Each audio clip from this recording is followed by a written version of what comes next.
पूछना चाहती हूँ कि उनके समुदाय के लोग जो हैं, जो 20-20 बच्चे पैदा करते हैं, बेरोजगारी उनसे फैल रही है।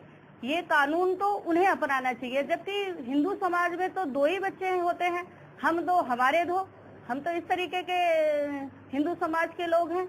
लेकिन हमने देखा है मुस्लिम समुदाय में हम लोग जाते हैं, बहुत सारे ऐसे परिणाम मैं आपको बता सकती हूँ जिनकी 2-2, 3-3 वाइफ हैं और एक के 20-20 बच्चे हैं।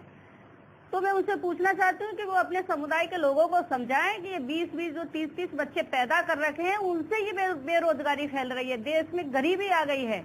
और भारतीय जनता पार्टी और जो सरकार ये कानून ला रही है, मैं इस कानून की सराहना करती हूँ और उत्तर प्रदेश सरकार और केंद्र सरकार को इस कानून को लाने के लिए बधाई भी देती हूँ। साध्वी जी का बयान जो है अज्ञानता से परिपूर्ण लगता है।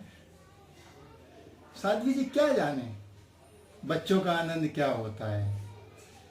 मेरी उन्हें राय यह है कि साध्वी जी विवाह कर लें, फिर उन्हें पता चलेगा कि 2 बच्चे कैसे पैदा होते हैं या 20 बच्चे कैसे होते हैं, और 2 का और 20 का आनंद क्या होता है। ये एक अलग ही चीज़ है, जीवन ही अलग है।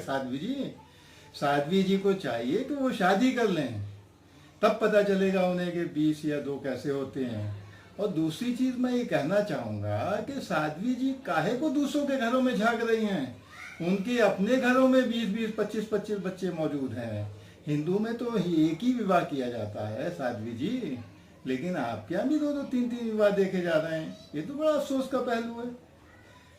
हम आपसे कहना चाहेंगे कि आप जो है पहले इसका अनुभव कीजिए, आपके पास अनुभव की कमी है। दूसरी चीज आप कह रही हैं कि 2 बच्चों का कानून बनना चाहिए, तो ये ठीक है, कोई बड़ी बात नहीं है। हम भी ये चाहेंगे कि आप तो 2 कहती हैं, हम तो कहते हैं 1, 2 और 1 होना चाहिए। हम 2, हमारा 1 होना चाहिए, कोई परेशानी नहीं है।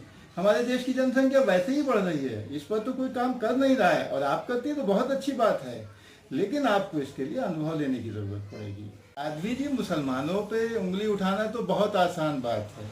जिसको देखो मुसलमान की गर्दन पकड़ने में लगा हुआ है। आपको शायद ये नहीं पता साध्वी जी, गरीब जो है उसकी सोच ये होती है जितने हाथ उतने काम। अगर वो बच्चे पैदा नहीं करेगा तो उसे रोटी भी नसीब नहीं होगी।